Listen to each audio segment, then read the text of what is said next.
Our next question comes in as anonymous out of Richmond Hill, Georgia, and they write, I am wondering if Dr. Broggi has addressed Zionism and the Book of Enoch at length.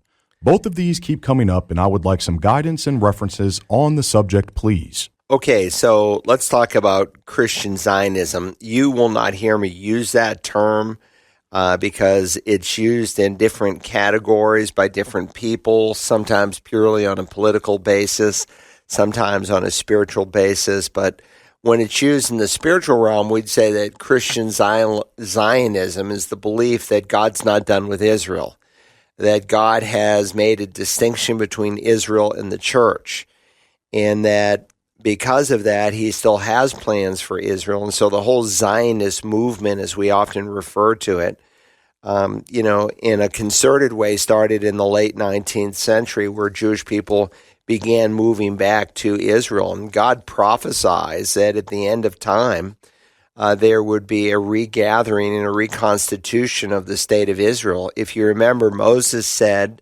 that at the end of time, God would regather Israel. But before he said that, he also warned that they would be scattered to the ends of the earth. There are different expressions that are used, the four corners of the earth. Now, during the Old Testament realm, as you study biblical history, there are two principal scatterings, one to Assyria. The Assyrians came down and conquered Israel, and later, after the Assyrians were conquered, the Babylonians, who usurped their authority, came down and took away the southern two tribes that we call Judah, after the larger of the two. But beyond that, there was never a time in all the Old Testament history where the Jews were scattered to the ends of the earth. However, Jesus identifies specifically in Luke 21 that will happen with the destruction of the temple.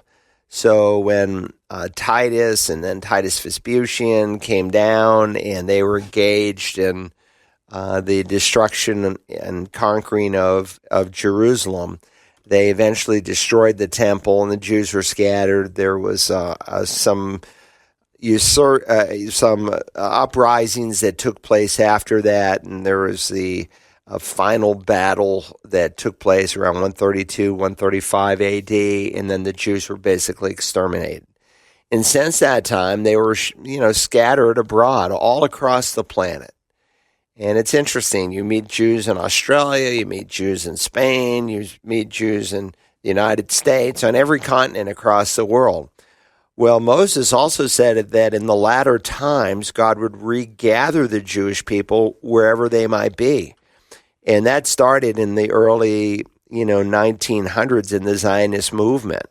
Now, you had Puritan theologians like Thomas Brightman and Cotton Mather and the other early American Puritans who believed, because they interpreted the scripture plainly, that is, they were consistent in their principles for interpreting the Bible, and that they believed in what we would call a literal hermeneutic, that unless there's a figure of speech, which you then interpret and believe literally, nonetheless, you just take prophecy at face value. And by this time, largely through Augustine, and Calvin was a ardent follower of Augustine, or Augustine. You can pronounce it either way. I guess it depends on which syllable you put the emphasis, as we jokingly say. But Augustine or Augustine, some people call him St. Augustine. I have a little trouble calling him St. Augustine in the sense that I'm a saint too, and every born-again, blood-bought believer is a saint of God.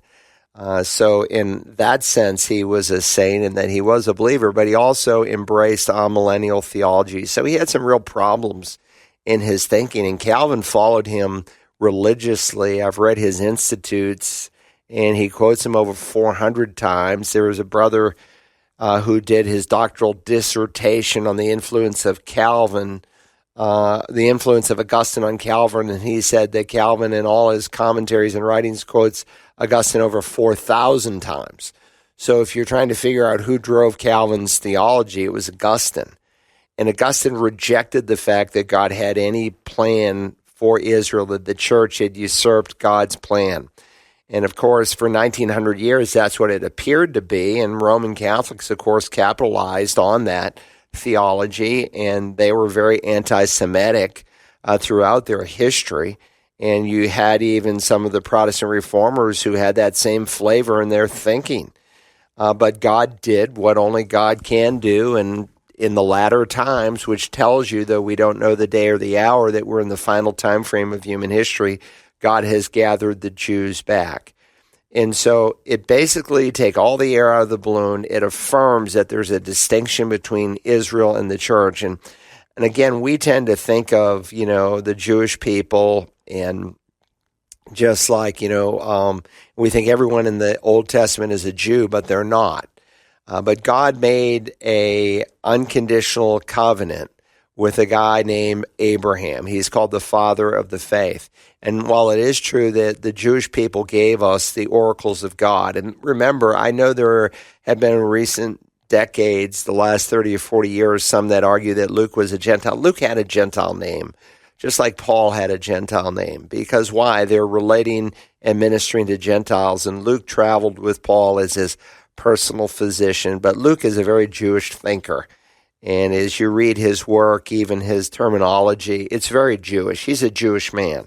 And so the Jews, and we have by divine commentary, when Paul writes Romans, gave us the oracles of God. What advantage is there to being a Jew? They gave us the oracles of God. And so we think that every person in the Bible is a Jew, but even guys like Noah and, Seth and Ham, and they weren't. God establishes it through an unconditional covenant. And so with that said, he promises them a land, a seed, and a blessing. I'll give you a land that I'm going to show you. I'll make you into a great nation, and through you, through the Jewish people, all the nations of the world will be blessed. And God keeps that promise, and it's an unconditional covenant.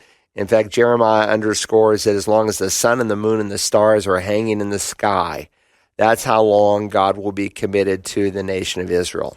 And so I'm a little hesitant to use the term Christian Zionism, because Zionists in the early movement were Jewish men who felt like they needed to go back to Israel. And that was their goal. Were they believers? No. That's not to say that there were not people in the Zionist movement who acknowledged Yeshua as Lord. But the fact that Israel is God's mouthpiece and God's instrument in nation, not only to bring the Messiah the first time, but to culminate human history, because he has not forsaken Israel. If you want to call that Christian Zionism, great. You'd have men like John Walver, Dwight Pentecost, John MacArthur. You hear on our radio station, MacArthur, Erwin Lutzer, Billy Graham, Dwight L. Moody, David Jeremiah, Carl Broggi, and a host of other people, where we believe that God is going to culminate history through the Jewish people. Call us what you want. It's not a biblical term, Christian Zionism, so I prefer just to use biblical terminology. But if that helps you to capture what we're talking about, fantastic. Dr. Carl Broggi answers your questions about the Bible and living the Christian life Tuesday mornings at 11 on The Light, 88.7 FM, and online around the world at wagp.net.